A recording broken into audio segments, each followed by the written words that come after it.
ओम शांति। आज के बाबा की 16 तारीख के महावाक्य सुनेंगे। आज बाबा ने कहा, ये सृष्टि चक्र परिवर्तन का समय है। सृष्टि चक्र चलता ही आया है, युग बदलता ही आया है, समय भी परिवर्तनशील है। तो बाबा ने कहा अभी जो समय चल रहा है वो सृष्टि चक्र का पूरा होने का समय है।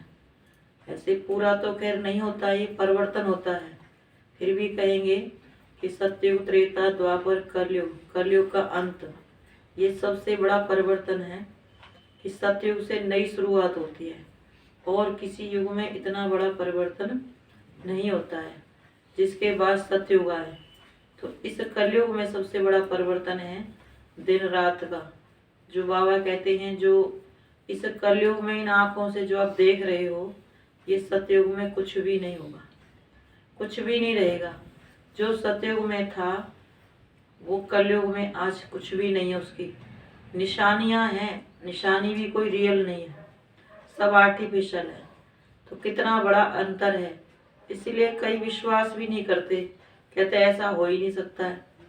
चलो विश्वास नहीं करते, भक्ति मार्ग में बनाया है, दुनिया ने ही बनाया है, फिर भी स्वर्ग के मॉडल इतने सुंदर सुंदर बनाए हैं, लक्ष्मी नारायण के चित्र इतने सुंदर बनाए हैं, राधे कृष्ण इतने सुंदर बनाए। तो ये किसका प्रतीक है? ये सोने की दुनिया का प्रतीक है, स्वर्ग का प्रतीक है। तो बाबा ने कहा वो सृष्टि चक्र फिरता फिरता अब अंत में पहुंचाया, फिर से नई शुरुआत होने जा रही है। तो कहते हैं कि समय की बहुत बड़ी बलिहारी है। अभी जो समय हमें मिला है ये समय दोबारा नहीं मिलेगा, क्योंकि बाबा कहते अचानक कुछ भी हो सकता है। तो परिवर्तन होते होते दिन रात कैसे आ जाता है पता नहीं चलता है। ऐसी अचानक जो होगा वो भी पता नहीं चलेगा। जो बाबा कहते कल क्या होने वाला है आज नहीं बताएंगे उसको। फिर बाबा ने कहा आपको पुरुषार्थ करना है तो क्या करना है? चुप होकर के। एक दुनिया में भी कहते हैं एक चुप 100 सुख। तो वो सुख कौन सा है? अंतर का सुख है। अंतर का सुख प्राप्त करना है तो बाहर के मुख को क्या करना पड़ेगा? इसको चुप रखना पड़ेगा। तो अंदर का जो संसार है, 63 जन्म का जो हिसाब किताब है, वो अंदर आत्मा से लिपटा हुआ है। उस हिसाब किताब को चुकतू करने के लिए बाबा ने कहा चुप रहना है।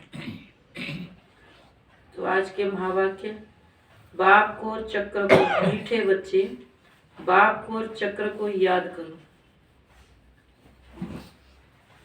मुख से कुछ भी बोलने की दरकार नहीं है।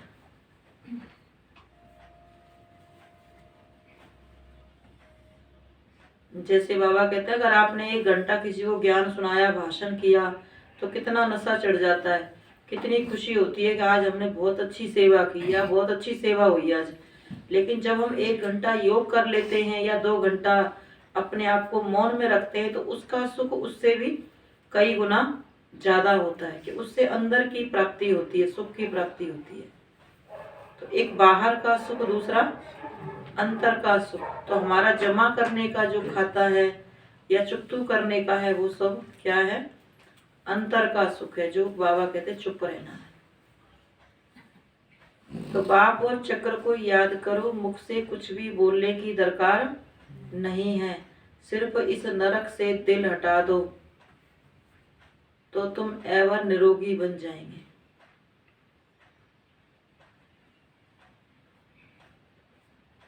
इस नरक से दिल हटा दो तो तुम एवर निरोगी बन जाएंगे।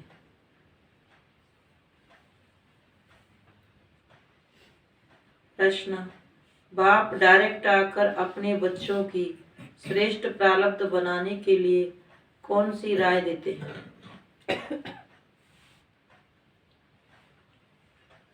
बाप डायरेक्ट आकर अपने बच्चों की श्रेष्ठ प्रारब्ध बनाने के लिए कौन सी राय देते हैं?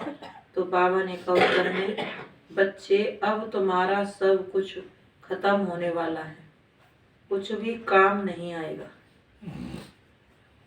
इसलिए सुदामे की तरह अपनी भविष्य प्रारब्ध बना लो। बाप डायरेक्ट आया है तो अपना सब कुछ सफल कर लो।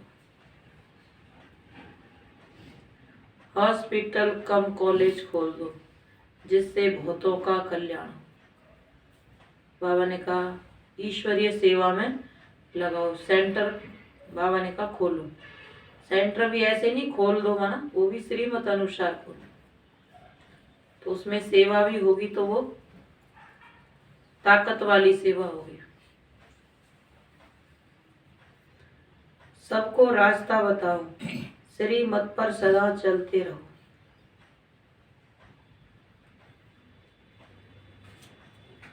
ओम शांति। बेहद का बाप बच्चों को समझा रहे हैं। समझाया उसको जाता है जो बेसमझ होते हैं। तुम जानते हो कि बरोबर सब पतित हैं और पतित पावन बाप को याद करते हैं। पतित मनुष्य को जरूर बेसमझ कहेंगे। सभी बुलाते हैं कि हे पतित पावन आओ, आकर पावन बनाओ। भारतवासी जानते हैं कि सतयुग में ये भारत पावन था, पावन ग्रस्त धर्म था। इस समय पतित ग्रस्त अधर्म है। धर्मात्मा पावन को कहा जाता है। इस भारत में 5000 वर्ष पहले जब लक्ष्मी नारायण का राज्य था तो उनको पावन राज्य कहा जाता था। नर और नारी दोनों पावन थे। बाप बैठ समझाते हैं आधा कल्प से भक्ति मार्ग चला है। जप तप आदि करना, वेद अध्ययन करना, यह सब भक्ति मार्ग है। इससे मुझे कोई प्राप्त नहीं कर सकता। पूजा पाठ जप तप वेद आदि अध्ययन करना, ये सब भक्ति मार्ग है। बाबा ने कहा इससे कोई मुझे प्राप्त नहीं कर सकता। मुझ बाप को जानते नहीं है। यह सब waste of time, waste of energy करते हैं। द्वापर से लेकर भक्ति मार्ग शुरू होता है, फिर देवताएं वाम मार्ग में जाते हैं। लाखों करोड़ों रुपया खर्च कर देवताओं के मंदिर बनाते हैं। सोमनाथ का मंदिर कितना हीरे जवाहरों से सजा हुआ था। उस समय के हिसाब अनुसार करोड़ों रुपए खर्च नहीं किया होगा, क्योंकि उस समय तो हीरे जवाहर आदि का दाम कुछ भी नहीं रहता था। उस मंदिर को बनाने में बाबा ने कहा इतना खर्चा नहीं होगा, क्योंकि वहां सब कुछ सस्ता था, कोई महंगाई नहीं थी। इस समय अगर वह मंदिर होता तो अथाह पद्मों की मिल्कियत हो जाए। अब बाप समझाते मीठे बच्चे, वेद शास्त्र अध्ययन करना यह भक्ति मार्ग है, उसको ज्ञान नहीं कहा जाता। सतयुग में तीर्थ आदि नहीं मानते। गंगा जमुना नदियां तो सतयुग में भी हैं, अभी भी हैं। सतयुग में कोई तीर्थ करने के लिए नदियां नहीं थीं। बाप तो है ही ज्ञान का सागर, वह बैठ ज्ञान देते हैं। आधा कल्प यह भक्ति चलती है। पहले अव्यभिचारी भक्ति होती है, शिव की ही पूजा करते हैं, फिर देवताओं की। अभी तो भक्ति व्यभिचारी हो गई है। भक्ति करते हैं, शास्त्र आदि पढ़ते रहते हैं, तो सब भगत हो गए। सजनियां मुझ एक साजन को याद करती हैं। भक्तों की रक्षा करने वाले, बाबा ने कहा भक्तों की रक्षा करने वाला है भगवान, तो जरूर भक्ति में तकलीफ होती है, तब तो कहते हैं आकर हमको लिबरेट करो। बाबा ने कहा भक्ति मार्ग में भी सब तरह के हैं। भगवान को पुकारते कोई कोई हैं, बुलाते कोई कोई हैं, बाकी सब भक्ति पूजा पाठ करते रहते हैं, अलग काल की शांति प्राप्त करते रहते हैं। बाकी मिलने की इच्छा कोई नहीं रखता है, कोई कोई रखता है कि भगवान हमें मिले, तो उनकी भक्ति और तीखी होती है। तो भक्तों की रक्षा करने वाला है भगवान, तो जरूर भक्ति में तकलीफ होती है, तब तो कहते हैं कि आकर हमको लिबरेट करो, दुख से मुक्त करो, गाइड वन मुक्ति धाम में ले चलो। उनको ये पता नहीं है कि भगवान कौन है। शिव व शंकर के मंदिर में जाते हैं, शिव शंकर को इकट्ठा कर दिया है दोनों अलग अलग। वह निराकार, वह सूक्ष्म शरीरधारी, वह मूल वतन में रहने वाला, वह सूक्ष्म बतन में रहने वाला, तो बाप समझाते हैं, मंदिर में बैल दिखाते हैं, समझते हैं शिव शंकर की बैल पर सवारी थी। कृष्ण की सवारी तो घोड़ा गाड़ी रथ में दिखाई है, और शिव की सवारी बैल पर दिखाई है, शंकर की सवारी। तो बाबा ने कहा, अब शिव के लिए कहते हैं वह सर्वव्यापी है, ऐसे नहीं कहेंगे कि शिव शंकर सर्वव्यापी है। एक परम पिता परमात्मा निराकार को कहते हैं। अब बाप कहते हैं, देखो मैं निराकार तुमको कैसे पढ़ाता हूँ। बैल पर सवारी थोड़ी होती है। मनुष्यों से बात करने के लिए मनुष्य तन का आधार चाहिए। तो बाबा कहते हैं, मैं कैसे पढ़ाता हूँ, मनुष्य तन का आधार लेकर। बैल पर सवारी थोड़ी होती है। माना जैसी मनुष्यों की बुद्धि हो गई, वैसा ही उन्होंने फिर भगवान का वाहन बना दिया। तो है बैल माना पुरुष तन का आधार लेता हूँ। तो उनको इतनी पहचान कौन बतावे, इतना समझ कैसे आए। जैसी बुद्धि वैसा फिर बना दिया, बैल बना दिया। तो बैल पर सवारी थोड़ी होती है। हमारी सवारी बैल पर क्यों दिखाई है। किसी के बारे में अगर कुछ थोड़ा कहो तो उनको बिगड़ जाते हैं ना। तो बाबा कहते शिव भगवान इतना ऊंचा सर्वशक्तिवान, और उसकी सवारी किस पर दिखाई है, बैल पर क्यों दिखाई है। मैं तो साधारण मनुष्य तन में प्रवेश करके आता हूँ। इनके 84 जन्मों की कहानी बैठ तुमको सुनाता हूँ। तुम भी ब्रह्मा मुगवन सावली आकर बने हो। इनका नाम है भागीरथ, अर्थात भाग्यशाली रथ, क्योंकि पहले पहले यह सुनते हैं, और यही सौभाग्यशाली है। सतयुग में बहुत थोड़े होते हैं, बाकी सब आत्माएं वापिस चली जाती हैं अपने घर जहाँ से आई हैं। यह कर्म क्षेत्र है। सृष्टि का चक्र फिरता रहता है। मूल वतन सूक्ष्म वतन में यह सतयुग त्रेता होते नहीं है। मूल वतन सूक्ष्म वतन में यह सतयुग त्रेता होते नहीं है। यह ड्रामा का चक्र यहाँ ही फिरता है। आधा कल्प ज्ञान सतयुग त्रेता, आधा कल्प भक्ति द्वापर कलयुग। सतयुग में लक्ष्मी नारायण का राज्य था। फिर Lakshmi Narayan the first second राजाई चलती है। त्रेता में चंद्रवंशी राम की डायनेस्टी। सतयुग में 8 जन्म, त्रेता में 12 जन्म। ये 84 जन्मों की कहानी बाप समझाते हैं। बाप अपने ब्राह्मण बच्चों को ही मिलते हैं, और किसको नहीं। कोई सोचेगा सारी दुनिया के लिए भगवान बैठा रहेगा, इंतजार करेगा कि जब आएंगे तब मिल लेंगे। तो ऐसा कुछ नहीं है कि भगवान कोई इंतजार में बैठा रहे। अब जो आए, जिस विधि से जिस समय आए, भगवान से मिल लिए। अब मिलने की विधि बदल गई, फिर भी लोग आ रहे हैं कि चलो और मिल लें।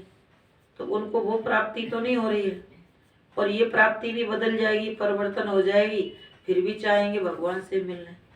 तो कहते हैं कोई सागर भरता है, कोई गागर भरता है, और कोई लोटा भरता है, कोई थोड़ा लेता है, कोई बूंद ही लेता है। लास्ट वाले क्या कहेंगे, वो बूंद ही मांगते हैं। तू प्यार का सागर है, तेरी एक बूंद के प्यासे है। तो जितना जो देरी से आएगा, जितना जो लास्ट में आएगा, उतना उसको उतना ही थोड़ा मिलेगा, क्योंकि समय ही उसको कम मिलेगा। तो बाबा ने कहा, बाप अपने ब्राह्मण बच्चों को ही मिलते हैं, और किसको नहीं मिलते। माना कितने इतने बाबा के बच्चे ज्ञान में चल गए, आ भी गए, लेकिन उनको भगवान से मिलने की कोई चाह नहीं है, कोई इच्छा नहीं है। अब कहते हैं अपना ये काम पूरा कर ले, ये काम पूरा कर ले, फिर जाएंगे। वो ऐसे ही समय निकल जाएगा। कई फिर ऐसे होते हैं लास्ट सो फास्ट भी चले जाते हैं, सभी तरह के होते हैं। तो पावन होने का बहुत सहज उपाय है, जो तुमको बतलाता हूँ। यहाँ बैठ तुम क्या करते हो। बच्चे कहते हैं, बाबा हम आपको याद करते हैं। पूछ रहे हैं बाबा कि आप बाबा के सामने बैठ के क्या करते हो। तो बच्चे कहते हैं, बाबा आपको याद करते हैं। आपका फरमान है कि निरंतर मुझे याद करने का पुरुषार्थ करो। तो इस योग अग्नि से तुम्हारे विक्रम विनाश होंगे।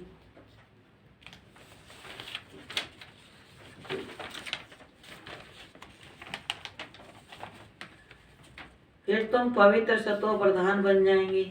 अब तुम तमो प्रधान हो, याद से ही खाद निकलेगी। कोई तकलीफ की बात नहीं है। एवं निरोगी बनने के लिए कितनी सहज युक्ति है। देवताएं कभी बीमार नहीं होते। इस याद से ही तुम निरोगी बनेंगे। पाप भस्म होने से तुम पावन बन जाएंगे। बड़ी भारी कमाई है। घूमो फिरो, सिर्फ आपको याद करो। पहले यह प्रैक्टिस करनी है। याद करने से हम 21 जन्मों के लिए निरोगी बन जाएंगे। कोई तकलीफ की बात नहीं, सिर्फ मामेकम याद करो। यह बाप ने आत्माओं को कहा है। हे आत्माएं, सुनती हो? बाप मुख से कहते मुझे याद करो और घर को याद करो। अब यह नरक खलास होना है, जाना है अपने घर। भोजन बनाते समय भी याद का पुरुषार्थ करो। भल तुम कर्मयोगी हो तो भी कम से कम 8 घंटे तक जरूर पहुंचो। 5 मिनट, 10 मिनट, आधा घंटा ऐसे चार्ट को बढ़ाते रहो। जांच करते रहो हमने कितना समय बाप को याद किया। जिस बाप से बैकुंठ की बादशाही मिलती है, 21 जन्मों के लिए सदा निरोगी बनते हैं। कितनी सहज युक्ति है। चक्र का नॉलेज समझाया है कि चोटी, ब्राह्मण, देवता, क्षत्रिय, वैश्य, शूद्र, ये चक्र याद करना है। बीज और झाड़ को याद करो। अभी तुम जानते हो, एक धर्म की स्थापना हो तो दूसरे धर्म का विनाश। एक धर्म की स्थापना हो तो दूसरे धर्म विनाश हो जाएंगे। सतयुग में एक ही धर्म है, तुमको मेहनत ही इसमें है। बाप कहते हैं मुझ बीज को याद करो और झाड़ को याद करो। स्थापना, विनाश और पालना, यह है बहुत सहज राजयोग। बाबा ने कहा सहज योग और सहज ज्ञान। बीज से झाड़ कैसे निकलता है, यह तुम्हारी बुद्धि में ज्ञान है। रहो बलग्रस्त में, परंतु पवित्र रहना है। यह तो अच्छा है ना। बाप कहते हैं 63 जन्म तुमने नरक में गोते खाए हैं, पाप किए हैं, अब बिल्कुल ही पाप आत्मा बन पड़े हैं। बाबा ने कहा कितने पाप आत्माएं जो अंतिम जन्म भी बाप के कहने पर भी पवित्र नहीं बनते, फिर भी जाके नरक में ही गोता खाते हैं। तो कितनी पतित आत्मा बन गई है।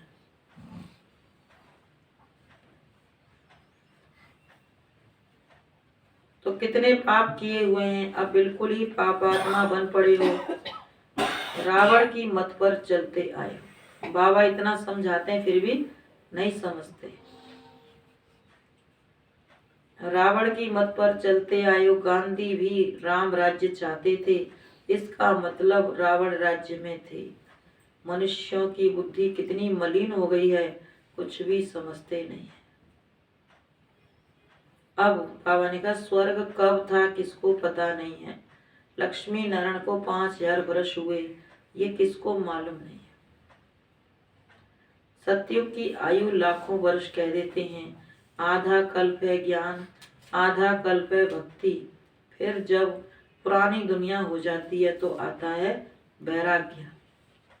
इस नरक से दिल हटा देते हैं। तुम यहाँ बैठे बहुत कमाई करते हो। बाप कहते हैं तुम चक्रवर्ती राजा बनते हो। तुम्हारा ये अंतिम 84वां जन्म है। विनाश सामने खड़ा है। मृत्यु लोक का विनाश, अमर लोक की स्थापना हो रही है। अमरनाथ बाबा से हम सत्यनारायण बनने की कथा सुन रहे हैं। सत्य कथा सुन रहे हैं, नर से नारायण बनने की कथा। एक कथा। तो बाबा ने कहा शास्त्र आदि कितने ढेर बनाए हैं। बाबा ने तो ये कथा सुनाई, ये सृष्टि के आदि मध्य अंत का ज्ञान सुनाया। अब इस कथा के भक्ति मार्ग में कितने शास्त्र आदि बनाए हैं। तो उसमें मनुष्यों ने अपनी बातें लिख दी, जिसके मन में जो आया वो सब लिख दिया। अभी वाले जो सुनाते हैं वर्तमान में, वो सब नहीं सुनाते। अभी जो प्रैक्टिकल में हो रहा है उसके आधार पर सुनाते हैं। तो बाबा ने कहा, यह एक कथा शास्त्र आदि कितने ढेर बनाए हैं, करोड़ पदम इतने खर्च करते हैं। अगर उन शास्त्रों में कुछ होता तो आज शास्त्र पढ़ने से बुद्धि सतो बनती, लेकिन पढ़ते पढ़ते और ही तमो प्रधान बन गई, क्योंकि उनको भी बनाने वाले मनुष्य थे, तो इसलिए उनसे भी सदगति नहीं होती है। तो अब बाबा जो ज्ञान सुनाते हैं इससे सदगति होती है। अब दुनिया में भी अगर किसी के अंदर परिवर्तन आ रहा है तो बाबा के ज्ञान से ही आ रहा है, वही उसको फिर सुधार करके सुना रहे हैं ताकि लोगों पे अच्छा प्रभाव पड़े, अच्छी बुद्धि बने। तो बाबा ने कहा, शास्त्र कितने ढेर बनाए, करोड़ पदम खर्च करते आए हैं, अब ये सब झूठ है। बाप सच बताए, सचखंड की स्थापना करते हैं।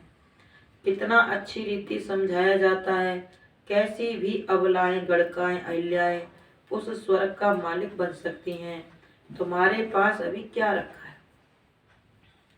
बाबा ने सबको ऊंच पद देने का अधिकार दिया है सबको। कोई भी अपना भाग्य कितना भी ऊंचा चाहे बना सकते हैं, चाहे पढ़ा लिखा है चाहे अनपढ़ है। किसी को ये सोचने की जरूरत नहीं है कि हम तो पढ़े लिखे नहीं है। बाप को याद कर सकते हैं, जो सुना है वो सुना सकते हैं दूसरों को, वो भी बाबा ने कहा अपना ऊंच पद बना सकते हैं। बाबा से जो सुना है वो दूसरों को सुनाएंगे तो वो भी बाबा ने का परिचय हो जाता है। तो कितना अच्छी रीति समझाया जाता है, कैसी भी अबलाएं गड़काएं अहिल्याएं उस स्वर्ग का मालिक बन सकती हैं। कई सोचते हम तो पढ़े लिखे नहीं है, हम क्या करें। तो बाबा ने कहा ऐसे सोच करके अपना टाइम वेस्ट नहीं करना है, जो करना है वो तो कर सकते हो। तो बाबा ने कहा, कैसी भी अहिल्याएं गड़काएं कुब्जाएं मालिक बन सकती हैं स्वर्ग का। तुम्हारे पास अभी रखा क्या है? अमेरिका में क्या है, बड़े बड़े महल हैं, वह भी अभी गिरे के गिरे। कोई सोचते ना हमारे पास इतना सब कुछ है नहीं, क्या करें। तो बाबा ने कहा अगर जहाँ भी है वो सब क्या होगा, अचानक विनाश होगा, सब गिर पड़ेंगे। तो नहीं है तो कोई बात नहीं, बाबा को याद करो। स्वर्ग में तो अकीचर धन था, यहाँ तो धन है ही नहीं। अमेरिका के व्हाइट हाउस को क्या लूटेंगे, कुछ भी रखा नहीं है। वहाँ सतयुग में तो गरीब से गरीब का महल भी यहाँ से अच्छा होगा। चांदी सोना लगा हुआ होगा, वहाँ सब सस्ताई रहती है, सबको अपनी जमीन रहती है। सुदामे का मिसाल है, भक्ति मार्ग में 2 मुट्ठी ईश्वर अर्थ देते आए हो। कोई 5-10-100 रुपये भी दान करते हैं, जिसका एवजा दूसरे जन्म में मिलता है। इसलिए ही मनुष्य दान पुण्य आदि करते हैं। कोई हॉस्पिटल खोलते हैं तो दूसरे जन्म में तंदुरुस्ती अच्छी मिलती है। कोई बीमारी नहीं है, दूसरे जन्म में क्या तंदुरुस्ती मिलेगी, कोई बीमारी नहीं होती है। कोई कॉलेज बनाते हैं तो दूसरे जन्म में पढ़कर होशियार हो जाते हैं। एक जन्म का फल दूसरे जन्म में मिलता है।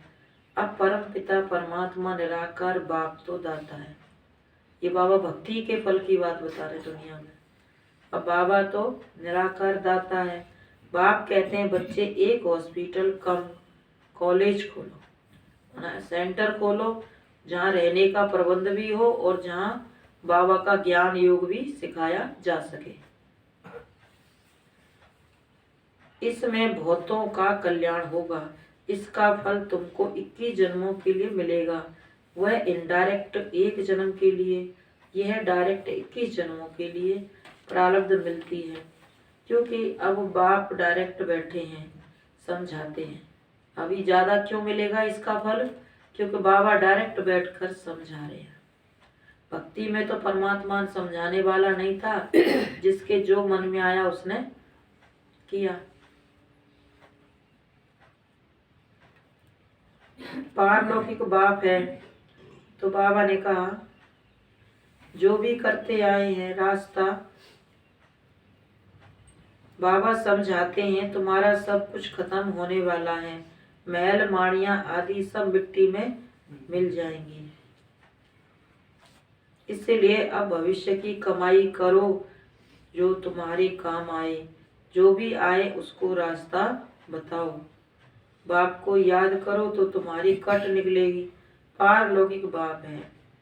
बाप कहते हैं श्रीमत पर चलने से तुम स्वर्ग के मालिक पार्श बुद्धि बन सकते हो। कितनी युक्तियां भी समझाते रहते हैं, हर एक के कर्म का हिसाब किताब अपना अपना है। बाप कर्म अकर्म विकर्म की गति बैठ समझाते हैं। कोई भी तकलीफ हो तो सर्जन के पास आकर श्रीमत लो। अहिल्याएं कुब्जाओं आदि सबको रास्ता बताना है। पवित्रता पर ही हंगामा होता आया है। विष नहीं दिया तो मारने लग पड़ते हैं, घर से निकाल देते हैं, कितना हंगामा करते हैं। बाबा कहते हैं इस ज्ञान यज्ञ में असुरों के विघ्न भी जरूर पड़ेंगे, बहुत विघ्न पड़ेंगे। अबलाओं पर अत्याचार बहुत होंगे और सत्संगों में कभी अत्याचार होते नहीं है, यहाँ पर विघ्न पड़ते हैं। और जगह कहीं जाएंगे तो रोकेंगे नहीं, क्योंकि ना तो वहाँ कोई खान पान की परहेज बताई जाती है, ना कोई पवित्रता की धारणा बताई जाती है। तो यहाँ आने से रोकते हैं, क्योंकि यहाँ धारणाओं पर चलने के लिए बाबा समझाते हैं। यहाँ पर विघ्न पड़ते हैं। बाबा कहते हैं कितने पतित बन पड़े हैं। भगवान समझा रहा है तो भी समझना नहीं चाहते, सुधरना नहीं चाहते, कितने पतित बन पड़े हैं।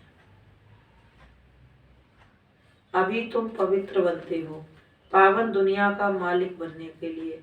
बाप का फरमान है ये अंतिम जन्म पवित्र बन, मुझे याद करो तो विक्रम विनाश हो।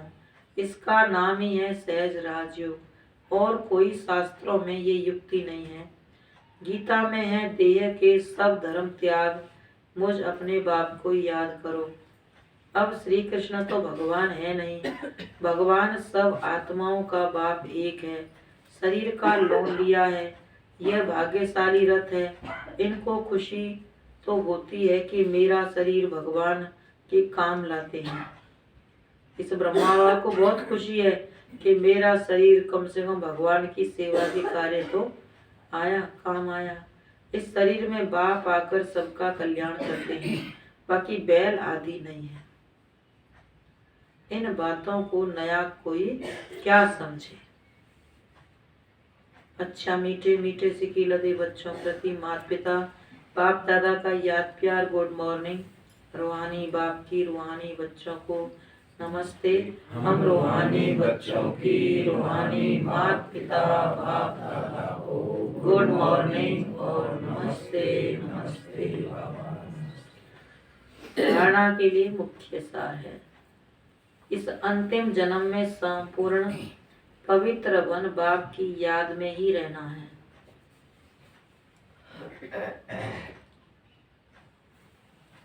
इस पतित दुनिया से दिल हटा देना है।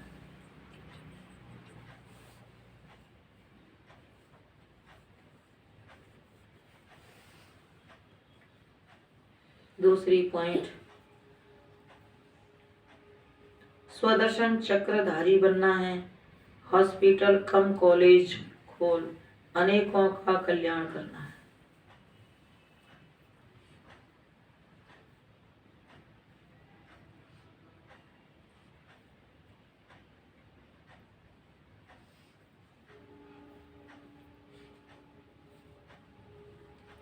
हर कदम सुप्रीम सर्जन से श्रीमत लेनी है। हर कदम सुप्रीम सर्जन से श्रीमत लेनी है। वरदान, दिव्य बुद्धि द्वारा त्रिकालदर्शी स्थिति का अनुभव करने वाले सफलता मूर्त भव। दिव्य बुद्धि द्वारा त्रिकालदर्शी स्थिति का अनुभव करने वाले सफलता मूर्त भव। माना तीनों कालों में हमारी जो है स्थिति अच्छी होनी चाहिए। ऐसे नहीं कि हमने तो सोचा ही नहीं था ये भी हो सकता है।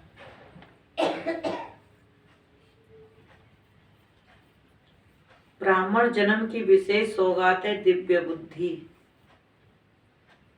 बाबा ने कहा ना जो तुमने सोचा नहीं वो भी होगा, क्योंकि संस्कार तो आत्मा में भरे हुए हैं। कल क्या होने वाला है बाबा ने कहा वो भी आज नहीं पता है। तो जितने दिन आएंगे 5000 वर्ष के बाद निकल गए वो तो निकल गए, चलो इस जन्म का पता है, लेकिन जो आने वाले समय उसका तो पता ही नहीं है ना क्या क्या होगा।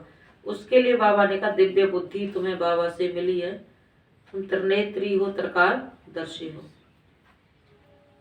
तो ब्राह्मण जन्म की विशेष सौगात दिव्य बुद्धि है। इस दिव्य बुद्धि द्वारा बाप को, अपने आप को और तीनों कालों को स्पष्ट जान सकते हो। दिव्य बुद्धि से ही याद द्वारा सर्व शक्तियों को धारण कर सकते हो। उसमें दिखाते हैं ना, संजय जो था वो क्या था, माना उसको दिव्य बुद्धि प्राप्त थी। धृतराष्ट्र माना अज्ञानता का प्रतीक है कि उसकी आंखों पे पट्टी माना अज्ञान अंधकार। तो बाबा ने कहा दिव्य बुद्धि वाली आत्मा ही अज्ञानता वाली आत्मा को रास्ता दिखा सकती है, जो अंधकार में फंसी हुई है, जो खुद भी फंसे हुए हैं, दूसरों को भी फंसाया हुआ है। ऐसी आत्माओं को बाबा ने कहा संजय माना दिव्य बुद्धि वाली आत्मा ही रास्ता दिखा सकती है, समझा सकते हैं। तो अपने आप को तीनों कालों को स्पष्ट जान सकते हो। दिव्य बुद्धि से ही याद द्वारा सर्व शक्तियों को धारण कर सकते हो। दिव्य बुद्धि त्रिकालदर्शी स्थिति का अनुभव कराती है। उनके सामने तीनों ही काल स्पष्ट होते हैं। दिव्य बुद्धि वाली आत्मा के सामने तीनों ही काल स्पष्ट होते हैं। कहा भी जाता है जो सोचो जो बोलो आगे पीछे का सोच समझकर बोलो। प्रणाम को जानकर कर्म करने से सफलता अवश्य होती है। जैसे कई होते हैं पल पल में बदल जाते हैं, अभी कुछ, क्योंकि बुद्धि दिव्य नहीं है। तो दिव्य बुद्धि वाली आत्मा होगी, वो सोच समझ करके बोलेगी। तो आगे पीछे का सोच समझकर करो। परिणाम को जानकर कर्म करने से सफलता अवश्य होती है। जो हम देख रहे हैं, जो हम कर रहे हैं, जो हम बोल रहे हैं, इसका परिणाम क्या होगा, तो ये जानकर कर्म करेंगे तो सफलता अवश्य मिलेगी। स्लोगन, यथार्थ निर्णय देना है तो रूहानी फकुर माना नशे द्वारा बेफिक्र स्थिति में स्थित रहो। बुद्धि भी दिव्य कब काम करेगी, जब बेफिक्र स्थिति में स्थित रहेंगे, सब कुछ बाबा को सौंपते चलेंगे। यथार्थ निर्णय देना है तो रूहानी फकुर नशे, फकुर माना नशे द्वारा बेफिक्र स्थिति में स्थित रहो। बाबा बैठा है, बाबा कराने वाला है, बाबा की सेवा है, बाबा का कार्य है। ऐसे करते करते बाबा ने कहा बाबा को सौंप दो। फिर बाबा ने कहा आपकी दिव्य बुद्धि के द्वारा बाबा आपसे सेवा कराएगा। तो आज बाबा ने विशेष कहा अपनी बुद्धि को दिव्य बनाना है, अलौकिक बनाना है, स्वच्छ बनाना है। तो क्या करना है, कौन सा गुण धारण करना है, चुप रहना है। बाबा ने कहा बोलने की, जास्ती बोलने की दरकार नहीं है। वैसे भी हम देखते हैं ज्यादा बोलने से क्या होगा, शक्तियां सारी खत्म हो जाती हैं। योग से शक्तियां मिलती हैं और बोलने से शक्तियां खत्म हो जाती हैं। अब योग लगता नहीं है तो शक्ति मिलेगी कहाँ से, फिर बोलेंगे तो क्या बोलेंगे, उसमें शक्ति नहीं होगी। तो कितना भी ज्ञान सुनाएंगे किसी को, लेकिन उसको थोड़ा समय तो अच्छा लगेगा, लेकिन उसके बाद वो आगे नहीं बढ़ेगा, क्योंकि उसको समझाने वाले की स्थिति पर डिपेंड करता है कि उसकी स्थिति कितनी श्रेष्ठ थी, कितना वो योग युक्त था। और बाबा ने सुदामा का मिसाल देके बताया कि जो भी है अपना ईश्वरीय सेवा में सफल करो, अचानक कुछ भी हो सकता है। तो इसीलिए बाबा पहले से ही हमको एवर रेडी का पाठ पढ़ाते हैं। ओम शांति।